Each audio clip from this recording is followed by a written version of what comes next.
अयोध्या में श्री राम की प्राण प्रतिष्ठा के लिए पूरी तरह से तैयारियां अब अपने चरम पर है और प्राण प्रतिष्ठा से पहले देश के कोने कोने से राम भक्त उपहार लेकर अयोध्या भी पहुंच रहे हैं। और इसी कड़ी में बिहार के मिथिला में बड़े पैमाने पर उपहार तैयार हुए और अयोध्या पहुंचाने का सिलसिला शुरू हुआ। श्री राम जन्मभूमि तीर्थ क्षेत्र ट्रस्ट के अध्यक्ष चंपत राय को ये तमाम उपहार सौंप दिए गए। उपहार में मिथिला से पैसे, आभूषण और साज सज्जा का सामान भी भेजा गया है और तमाम ये उपहार ट्रस्ट को सौंपे गए हैं। माना जाता है कि मिथिलांचल प्रभु राम के ससुराल का क्षेत्र है और इसीलिए एक अलग तरह का स्नेह और जुड़ाव मिथिलांचल के लोगों का प्रभु राम से, और इसलिए 22 जनवरी को हो रही प्राण प्रतिष्ठा से पहले ही मिथिलांचल से आए कई सारे उपहार ट्रस्ट को सौंपे गए।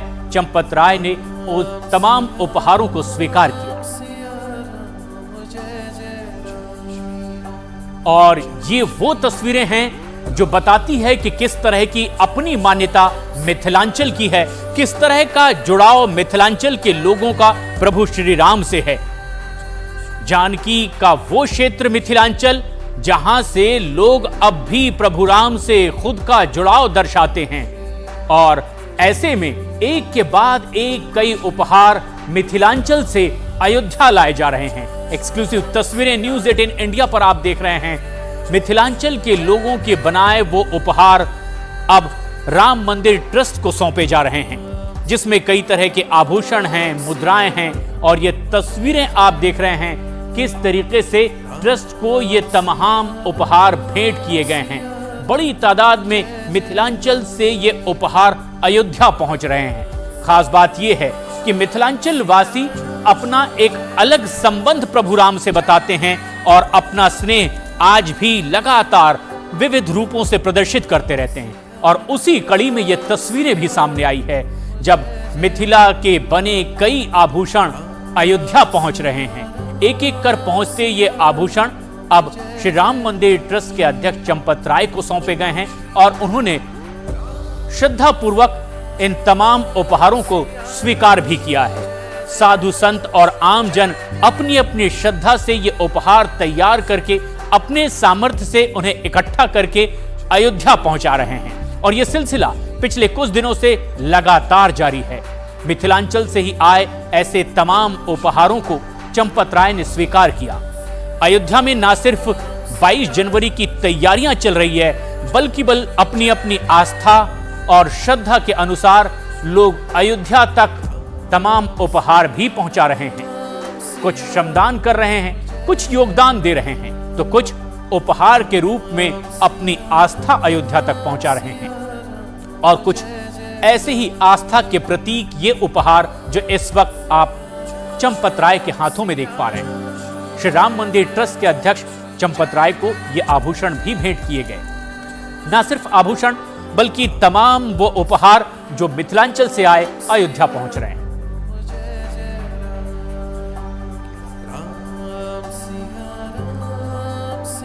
और 22 जनवरी को रामलला की प्राण प्रतिष्ठा होनी है, लेकिन प्राण प्रतिष्ठा का अनुष्ठान मकर संक्रांति के बाद से शुरू हो जाएगा। प्राण प्रतिष्ठा कार्यक्रम को भव्य बनाने के लिए अयोध्या पूरी तरीके से तैयार हो चुकी है।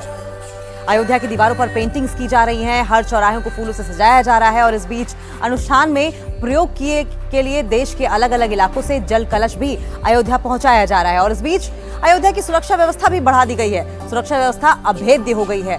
प्राण प्रतिष्ठा के मौके पर 13,000 सुरक्षाकर्मी अयोध्या को अभेद्य सुरक्षा घेरा देने वाले हैं।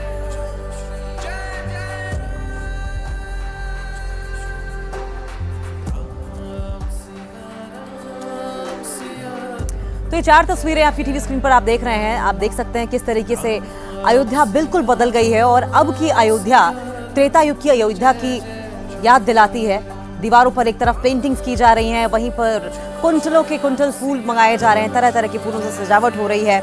अयोध्या कलश लेकर, जल कलश लेकर लोग पहुंचने लगे हैं और अभेद किले में तब्दील अयोध्या नजर आ रही है।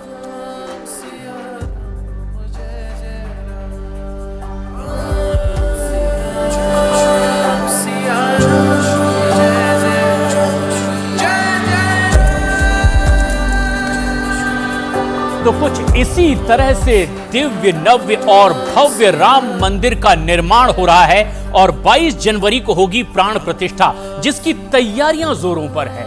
लेकिन इन तैयारियों के बीच आज अयोध्या में तुलसी पीठाधीश्वर पद्मश्री से सम्मानित जगतगुरु रामभद्राचार्य के 75वें जन्मदिन का भी आयोजन हो रहा है। रामभद्राचार्य का आज 75वां जन्म दिवस है और इस मौके पर आज अयोध्या में बड़े आयोजन की तैयारी। आज जगतगुरु रामभद्राचार्य ने पूजा पाठ के साथ ही अपना 75वां जन्मदिन अयोध्या में मनाया है। आज पूरे दिन उनके जन्म दिवस को लेकर अयोध्या में अलग अलग कार्यक्रम भी आयोजित किए जा रहे हैं। पूजन अर्चन के साथ अपने 75वें जन्म दिवस की शुरुआत करते स्वामी रामभद्राचार्य, जिनका एक अपना अहम योगदान रहा। राम मंदिर की लड़ाई में इन्होंने अपना भी योगदान दिया। इनकी गवाही एक अहम भूमिका निभाती नजर आई। जिस तरह का दावा इन्होंने भी किया, आज 75वें जन्मदिन पर अयोध्या में कई कार्यक्रम। तुलसीदास जी ने कहा था कि तात स्वर्ग अपवर्ग सुख धैर्य तुला एक अंग तूल नता ही सकल मिली जो सुख लव सत्संग। और अयोध्या में संत और सत्संग के लिए इस समय हमारे साथ जगत गुरु रामभद्राचार्य जी खुद हैं। आज जन्मदिन भी है, अमृत काल, अमृत महोत्सव और रामलला विराजमान होने वाले हैं। ये लड़ाई आपने लड़ी है, लंबी लड़ी है, बहुत लंबी लड़ी है। लड़ाई लड़ी, जेल गए, दंडे खाए, न्यायालय में गवाही दी, मारने यहाँ तक कि मार डालने का लोगों ने प्रयास किया। मेरा पंडाल भी जलाया, फिर भी भगवान ने बचा लिया और विजय हमारी हुई, क्योंकि सत्यमेव जयते। कोर्ट में बड़े प्रश्न पूछे गए थे, आपसे कहा गया कि प्रूफ करिए यहीं पर रामलला जन्मे थे। हमने प्रूफ कर दिया था। अब यहाँ पर आप अयोध्या में हैं और एक विशेष यज्ञ का आह्वान किया है आपने पीओके, अगला जो मुद्दा है उसको भारत में शामिल करने के लिए। नहीं, निश्चित और सफल होगा। अपने मित्र मोदी जी से इस विषय में बात की है, कितना समय लगता है? हम लोग बात कर ले हैं, जल्दी से हो जाएगा सब। और इसके अलावा बात करें तो राम के काज में कई लोग बाधा डालने का काम भी ये कह सकते हैं कि अच्छा नहीं कर रहे हैं। और कई शंकराचार्य भी कह रहे हैं कि नहीं आएंगे, उनसे क्या कहेंगे? मैं कुछ नहीं कहूँगा, वो तो वो जाने। अंतिम प्रश्न ये कि राम काज में जब ये शुरू हो रहा है, आपके लिए ये जो स्मृतियां हैं वो कैसे? बहुत प्यारी और जीवन की अविस्मरणीय। यही मेरा अमृत महोत्सव है। और संयोग देखिए, मैं 75वें वर्ष में प्रवेश कर रहा हूँ और 22 जनवरी को रामलला गर्भगृह में प्रवेश करने जा रहे हैं। इसका अर्थ है मेरा अमृत महोत्सव राघव परिवार के साथ स्वयं रामलला भी मना रहे हैं। मुझे ऐसी अनुभूति हो रही है। इसी साल चुनाव भी होने वाले हैं, क्या लगता है इसका असर पड़ेगा चुनाव पर? निश्चित रूप से पड़ेगा। फिर से शपथ लेंगे मोदी जी? निश्चित लेंगे। और विरोधियों को क्या कहेंगे? ठीक नहीं कर रहे हैं। बहुत बहुत धन्यवाद न्यूज़ 18 से बात करने के लिए।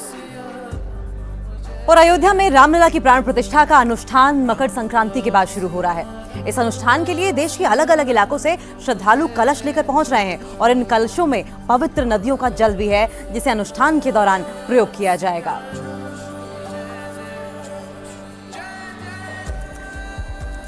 तो फिलहाल ये तस्वीरें जो आप देख रहे हैं, ये अनुष्ठान के लिए अलग अलग पवित्र नदियों से जल लाकर कलश में रखा गया है और अलग अलग इलाकों से श्रद्धालु कलश लेकर पहुंच रहे हैं। इन कलशों में पवित्र नदियों का जल है। देश के कोने कोने से, तमाम इलाकों से श्रद्धालु लगातार कलश में जल लेकर, अक्षत लेकर पहुंच रहे हैं अयोध्या। यहाँ पर देखिए यज्ञ में शामिल होने के लिए तस्वीरों में आप देख पा रहे हैं कि हाथों में कलश लेकर यहाँ पर लगातार पहुंच रहे हैं श्रद्धालु। सीधे हम इनसे बातचीत करते हैं। कहाँ से आ रही हैं आप? हम लखनऊ से हैं। तो यज्ञ में शामिल होने के लिए? जी हाँ जी। और कुछ कह रही थी? कहाँ? यज्ञ में आप शामिल होने के लिए शामिल हुए हैं। हवन कुंड, मतलब हवन करना है हमको सबको। हम यजमान बने हैं यहाँ के। यजमान बने हैं आप? हाँ। लेकिन 22 तारीख को प्रधानमंत्री नरेंद्र मोदी यजमान होंगे। अच्छी बात है। अरे वो तो वहाँ के होंगे जो है रामलला के दरबार के जो यज्ञ चल रहा है उधर, वहाँ के तो हम सब लोग वही सीतापुर से हैं। आप सीतापुर से आए? जी जी जी। आप कहाँ से हैं? जी हम राजस्थान से आए हैं। राजस्थान से आए हैं आप? आप कहाँ से हैं? राजस्थान से सरदार सर। कितना भव्य दिव्य आपको दिख रहा है अयोध्या। बहुत सुंदर इसका कहने योग्य तो श्री राम मय हो गया है सारा संसार, और देख करके इतना उत्साह हो रहा है संसार में कि क्या इन आंखों से क्या बखान इनका हो कि भाई राम जी की हमारे जन्मभूमि है, इसका क्या बड़ी कृपा है, हमारा जीवन सफल हो गया।